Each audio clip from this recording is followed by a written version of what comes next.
We are back again with another Sega Saturn review. Today we're doing Layer Section 2. This is another import game, and if you guys remember, or if you've seen my review of Galactic Attack, this is pretty much the follow-up to the game that, once again, like other great games on the Sega Saturn, was never released in the US, which I feel is a big letdown from Sega of America and Japan. Since they didn't really make these commercially available. Pretty much the only way that you can get these are on places like PlayAsia.com, which is like an import game store, or eBay, or if you're lucky, Amazon for some games. Actually, I got this copy off of eBay for about 50 bucks, so it was a modestly priced game. It's not like Hyper Duel, which is like $200, but that one's ridiculously expensive, but that's a fantastic game. But this is a fantastic game too, just not as fantastic. If you already noticed, there are actually two ships instead of just one. The graphics have been updated dramatically. I think that the control is a lot better on this game, and that's really what makes this game and a lot of other shooters. It's not jittery, it's not slow. There's our grade 1. The new one actually shoots purple laser beams. I'll show you guys that at the second end level boss. But I think the bosses on this game are kind of unique. They do borrow some aspects, but they did add something called the shot or the auto setting, which is when you fire your cannon or you lock onto something with the little beeping, that actually also fires your laser at that enemy too.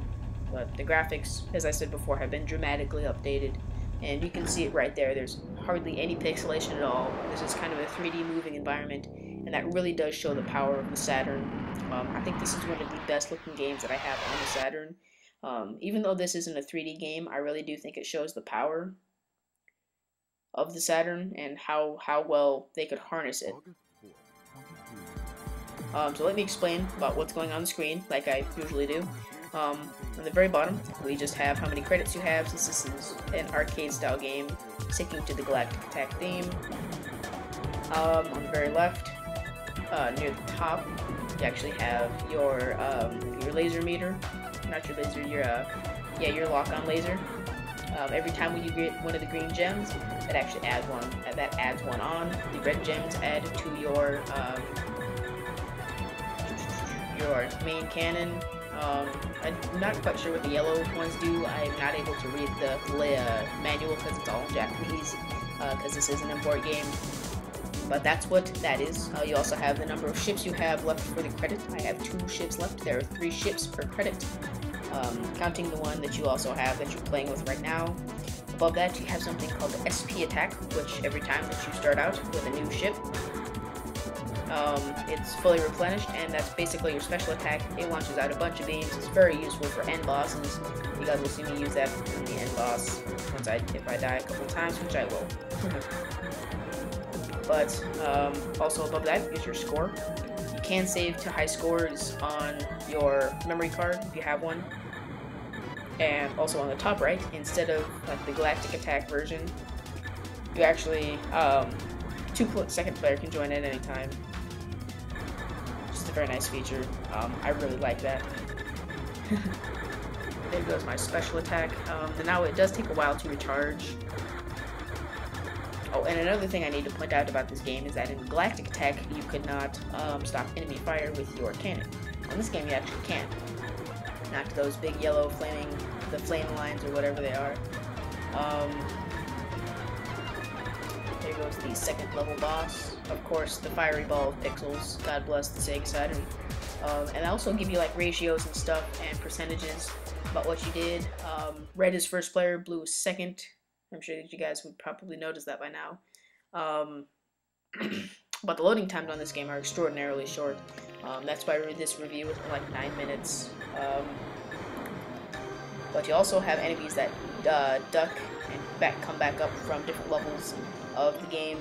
That little gigantic robot fish thing, I guess, whatever it is. Sticking with our grade 1 again, going to the auto setting. Got annihilated. There are some new enemies in this game. I think that in Galactic Attack they reused enemies way too much. I mean, that's just me. In Thunder Force AC, there's a nice variety of them.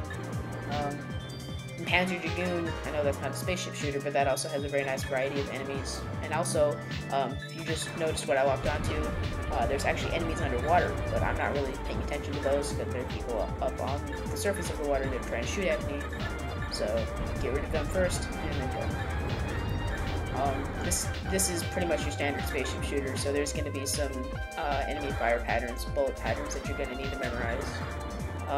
There are some enemies that do take different types of damage, which is kind of interesting, I guess. Thunder Force AC, there's really your only cannon, and you can switch through weapons, but different weapons work differently, or not quite as equally as well as other ones. But that's a different game entirely. That's a side-scrolling, not a forward-scrolling. Yep, and there we go. Here's the second end-level boss, where you guys get to see the new ship, Argray 0, or RG0 as it's abbreviated if you die. I'm still working through getting all the way through this game without trying to die. It's actually kind of hard, even though it may not seem. This is a very difficult game, even though it's just like on the normal setting, because it's just crazy. Okay, so this, if you guys have seen my Galactic Attack review, then you guys will know this end boss. This is actually pretty much the exact same thing, but on steroids, and it can shoot faster. It does have some different weapons though. Here's the new ship, or sorry, not Argray 0, it's RG2. This is the one that shoots the little purple beams. These are really cool. I don't really find this useful because it kind of distracts you because of all the really bright colors. And the main cannon cannot stop enemy fire, unfortunately, which is kind of a disappointment. And it just got annihilated, and here comes the special attack, and he's going down. Anyway, thank you for watching. That's the end of my review. Don't forget to check out my game versus game stuff, and thank you again for watching.